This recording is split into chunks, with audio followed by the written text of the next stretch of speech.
Welcome to Middle East Info. Today's focus will be on Libya and how NATO has negatively affected the nation. We will discuss the intricate labyrinth of Libya's history, a history riddled with contradiction, conflict, and resilience. Libya, a country tucked away in North Africa, is a land rich with tales of yore, antiquated civilizations, and vast repositories of oil. This nation holds strategic importance with its position on the Mediterranean Sea. Yet, Libya's trajectory in recent years has been marred by instability and struggle. Our focus drifts to a man who was a defining figure in Libya's modern story, Muammar Gaddafi. Coming into power in 1969, Gaddafi commanded Libya's destiny for 4 decades. His rule was a spectacle of his peculiar style, unique political models, and contentious policies. Gaddafi was no ordinary leader. He held a grand vision of unifying Africa and the Arab world under his helm, transforming them into a formidable bloc. Arguably, one of Gaddafi's most audacious plans was to establish a gold-based currency for oil trade, challenging the supremacy of the petrodollar.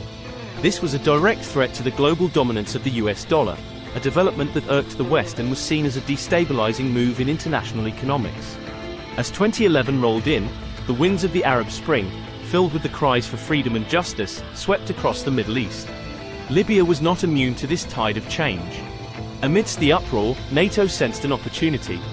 The protests were getting violent, and there was a growing international call for intervention. Prominent figures in the West, such as then US Secretary of State Hillary Clinton, played instrumental roles in shaping the narrative. They advocated strongly for NATO's intervention in Libya, framing it as a humanitarian endeavor to save Libyans from Gaddafi's potential brutal crackdown. However, as the situation escalated, the clear-cut narrative of liberation versus suppression grew murky. On one fateful day, Gaddafi's convoy was intercepted and decimated by a French airstrike. Left wounded, disoriented, and vulnerable, Gaddafi was captured by Libyan rebels who had turned against him. The date, October 20, 2011, marked a gruesome finale to Gaddafi's era. He was mercilessly killed, a macabre spectacle that reverberated around the globe. This day sealed Libya's fate, pushing the country into a new era of uncertainty. What followed was a devastating vortex of chaos and infighting. Libya disintegrated into a brutal civil war in 2014, with different factions vying for power.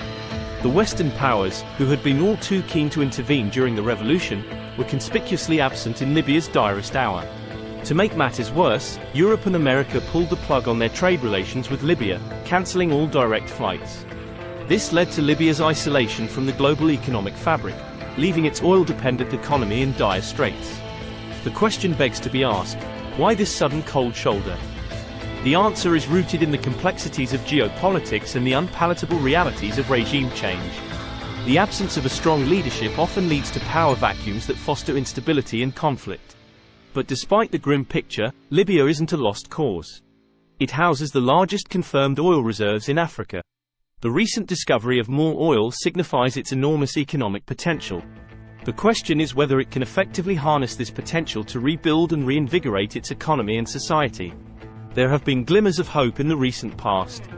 Malta and Italy have restarted direct flights to Libya, indicating a cautious yet significant step towards reintegrating Libya into the world. Yet, the future remains uncertain.